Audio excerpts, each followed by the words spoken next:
And while I'm waiting for the data to finish transferring over, we're going to take a look at this unknown computer. A friend of mine just brought all this stuff over one night and said, here you go. I don't know where he got it from, who it belonged to prior, but you can see it's kind of dirty. Now, he works in a shop. Maybe by chance it was their computer. I'm just going to move this over. We'll take a look at the side of it. You can't pick it up on the camera, but the top of this is kind of dented in up here.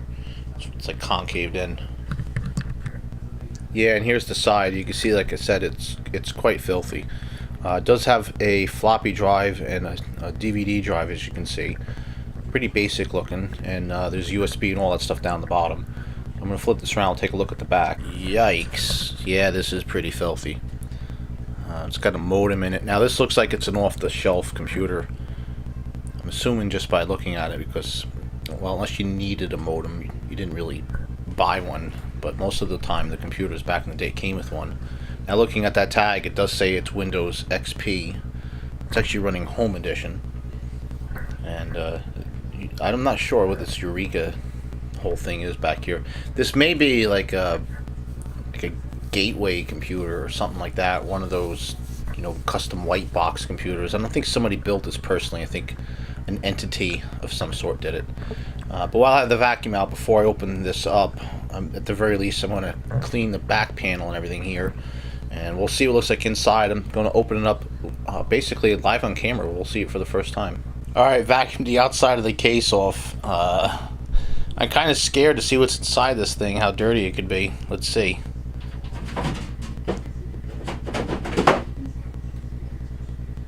Ew. Yikes. Yeah. Yeah, that's pretty that's pretty bad. I haven't seen a computer that dirty in a long time. I'll just get a quick zoom in on this and show you this. This is actually a pretty decent case. I'll show you why in a second. But yeah, that's pretty bad.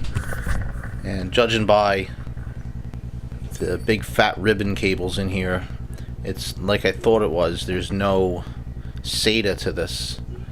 In fact, that looks like an AGP video card slot, not PCIe. There is no PCIe in here. It's just PCI, which is pretty old school. Oh, look at this. Yeah, the modem's even got one of those. I think it's called a CNR. I'll put it somewhere in the video here if I'm incorrect by that, but it's a communications port connection. That's why the modem's plugged directly in there. Yeah, and look at that.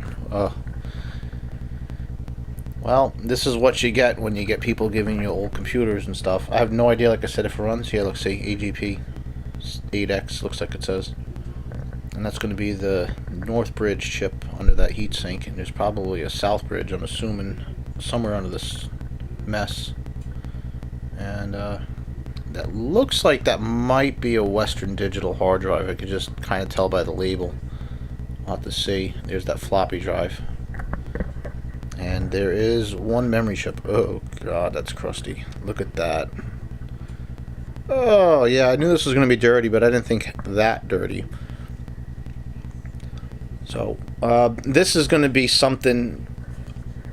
I don't think the vacuum is going to really do much. This is going to be something to take outside and actually probably put a dust mask on or something and just blow out with the air compressor. That's what I normally do. I just don't really feel like going out there. We went from being cold to like close to the 70s back down to the 20s again. And it's nasty and windy, and I'm just not going to do that now. So we'll have to revisit this in another video. Maybe I'll just hit it real quick so we can at least power it up and not have dust go all over the place, because I would kind of see, curious to see what kind of processor's in that. So yeah, not sure what size power supply either. I see a bunch of white wires there. I don't know if this is a non-standard power supply or not. Oh, it looks like I can see what 450 watt. You know I like converting my power supplies. This may be a candidate for that if this computer is DOA. Now, there's another one we'll have to take a look at. Now, as I said, this is an XP machine. I don't have any XP machines right now. In fact, these are all just Windows 10 machines in here, and I have a couple older computers that maybe will get fired up, but I would like to have one machine representative of kind of every operating system in a way. That's kind of like a thing I'd like to do, at least with Windows. So I obviously already have the 10 machine. I'm not going to go with Windows 8. I've tried that, didn't like it, 8 or 8.1. Vista I wasn't a fan of, but I do have a machine I can put Vista on because it was set up for it already. But XP 7 and 10 I wouldn't mind having running, and maybe like 95 or 98, or build an old DOS machine. This actually might make a pretty decent DOS machine. I'll have to check it out and see if it works, like I said. And whatever, but let me get this off the desk for now. We'll worry about cleaning it out in just a moment. I want to get the other one up here. And this one's going to be old when you see it in the cream color. And right away there's some very telling signs on this thing that's a little exciting to me, I guess, in a way. Going back to the gateway comment from before, this is indeed a gateway computer. This thing weighs a ton compared to the other machine that was just up on the desk. And certainly compared to my wife's machine, that thing's light. But this one is a Gateway 450, as you can see. Again, in dirty condition. Back in the day when computers were beige. And you can see it is a Pentium 3. So this actually might be a pretty decent DOS machine. Depends on how back you want to go. Do you want to go back to like a 486 DX or SX or one of those kind of connotations, or do you want to go with something like this? Now this looks like it was blurring out there. Windows NT, Windows 98. So like I said earlier, this would be a good candidate for that, perhaps, which of course would mean it would have DOS on it. Now you do see there is a 3.5 inch slot. There's a couple 5.25 inch slots here. But what they did was, there's actually two 3.5 inch slots, and they put looks like a DVD, I should say a CD burner below, and then there's actually a DVD-ROM on top, which is actually kind of neat for the time period. But yeah, this thing's this is what you would call, I guess, a full tower, because it does have quite a bit of different spots for large drive bays like that. And we'll zoom out here. We'll take a look at the back of this. Oh yeah, you can tell another way. This is a bigger case by the actual spot at the top here for the power supply. You can see it's not right at the bleeding edge of the top of the case. There's actually room around it. Also the width of it. I'm not a fan of the case, which is too bad, because if I was, there's a good possibility that I can actually use this for my current computer. It's a little ugly and dated looking in a way, unless you're going for that look, of course. But it's got more room in it, perhaps, for my particular build. We'll have to see what the inside looks like. Oh, I didn't mention, since I'm speaking of that, the other case, the reason why I thought that was a pretty good design was where the drive sat. There's a lot of room for hard drives in that thing. So if you're building it into like a little mini, I don't know, like a network attached storage device or something like that, you could theoretically do that. You don't need a powerful computer for that. Anyway, going back to this, another way you can tell a dated computer. There are two serial connections on the back. Now I know people do still use those, but with USB nowadays, you don't really see them on computers nowadays. There's also a parallel port, and this is before they had any kind of color coding, so it doesn't have that typical purplish kind of color. There's a gain port, which is what you used to use for joysticks. That tends to be on the sound card sometimes. There's of course your audio, and again, different color configuration with that red and the dark green. In fact, the microphone I mentioned I'm using for this video is from that era where it's that beige kind of color. As I knock it about, I can show you the beige cord for it at the very least. But it has that same red connector on it that they used to use back in the time period. And there's also a standard VGA card. Not sure if that's AGP or PCI, what kind of connection that's going to be, or maybe something even older. And then it has a network card in there, because as you could have saw, it didn't have network on board. That was something that you had to get extra. Curiously, no modem though in this one. And the back fan has been blocked off for some reason, instead of actually having a fan on there. Oh yeah, here's of course your keyboard and mouse back when you had that. The other computer we looked at had the standard green purple. This one's got an odd, or well, probably was standard at one point. color code. And I think my wife's machine actually has a combo port. It's just one of them. So if you go plug a mouse or keyboard in it, then I think you can get a splitter and still plug two in. But again, USB, 9 times out of 10 nowadays you're using USB anymore.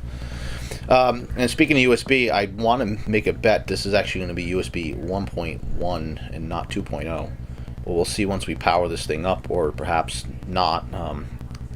It sounds like there's stuff loose in here, and the guy's name is Ray that gave this to me. When he brought it over, he goes, "I don't know, Chris, I think someone's been fishing around in there. It sounds like there's something loose."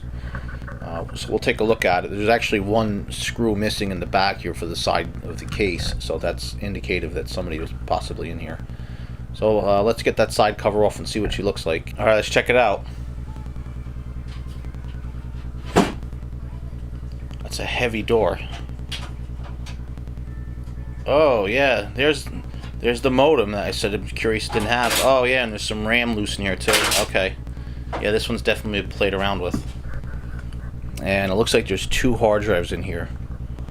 Let's take a look at this. Now this is what I'm going to call a thrift store computer. This is something that you'll probably find somewhere. Yeah, this thing, it's curious that there's a modem, but there's also a blank PCI card cover in there too. And let's see if we can actually see the value RAM. Oh yeah, this is the cheapy stuff. PC 100. Oh yeah, this is this is DDR1, I believe. I gotta see because it's got the two notches there. Sorry for the jerky camera. I gotta see because I actually had a bunch of this stuff from back in the day, and I got rid of a lot of it, honestly, because I figured anything older than DDR2 I wasn't going to really play around with because I didn't have any need for it. And because you're at the point now where, geez, I think DDR4 is out, so yeah, I have more memory for newer stuff lying around than I do for older stuff now. So that's one of the things about having equipment. Oh, there's some ISA slots in there. When you have all this equipment and it's time to clean house, do spring cleaning, get rid of stuff, you get rid of it because you don't think you need it, and then all of a sudden time goes by and you go, oh, I got rid of that. That's right, I could have used that. It depends on what you're doing. If you'll say, I'm never going to get into old computers, I'm never going to play an old DOS game, I'm never going to do anything at all like that, then who cares, right? But if you're actually going to go back and play with this stuff in the future, nothing's better than having old hardware. I can't tell you how many times I regretted giving away my Nintendo or my Super Nintendo or anything like that to for whatever reason I got rid of it. I said I wasn't going to play it anymore, and now here I am in 2017 and I have the same games on my computer via emulation, and it's fun, but it's not the same as the nostalgia of actually holding the real controller in front of an old CRT TV and playing the game and going through the things of like Nintendo's cartridges not working and you had to blow in it, all those little fun things from back in the day, all that nostalgia. And it's definitely not the same as playing modern on a modern controller, modern TV, and so I'm longing to have that old hardware. And I had a lot of games for Nintendo and all that. So now I have PlayStation 1, PlayStation 2, I refuse to get rid of it. My brother gave me his Nintendo 64, I refuse to get rid of it. And it's kind of getting like that with computers. I had a bunch of games I got rid of, I had a bunch of parts that I could have used for something like this. I don't need that anymore, I just get rid of it. And like I said, I guess there's a point where you kind of got to look and see what's important to you. But my dream was to have an actual space to have all this kind of stuff set up, like a nice basement or whatever. But anyway, I'm kind of rambling on now at this point. Most of this video is kind of rambling. But I just find this older stuff kind of fascinating. We can see there's actually 2 hard drives in here. That's something you would have done back in the day because they weren't very big. Again, looks like a Western Digital hard drive. I'm not sure because I can't see the name of it, honestly. Perhaps we can see the size of it, though. Looking, can't find it. It's probably underneath one of these actual panels here or something. But yeah, it's filthy. I was going to try to power these up. I'm not going to do anything with them right now. I want to be able to actually completely blow these out and just get them cleaned. Now this computer actually looks like it has 3 memory slots in it, and I'm sure it's possible. I don't see a 4th one there, unless it's just hiding under all the wires. And this is oh god, I forget what type of slot that this processor's sitting in, but it's actually sitting horizontally up on the board. So the board, normally it's sitting upwards, like the processor kind of sits flat back onto it, like right over here, and it's not sitting flat on there. It's sitting in a little slot. Socket 2, I think it's called. I forget. I'll put it up in the video. But that's really all I had to show about these things. I'm not going to play with the Xboxes. I don't really have any games or anything to put on that anyway, so I can't test if they're working, nor do I have a power supply.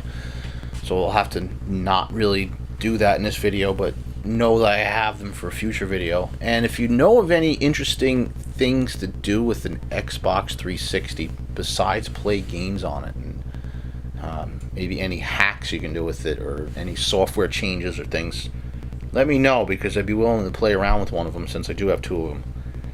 And if you have any ideas or things you'd like to see me do with these computers, if they work, let me know as well. Like I said, I want to try to make them into possibly some kind of a retro machine for each operating system. Wouldn't be bad trying to play around Windows 98 again and stuff like that. And I do have older games I can put on that. But any other ideas, I'd definitely be willing to hear.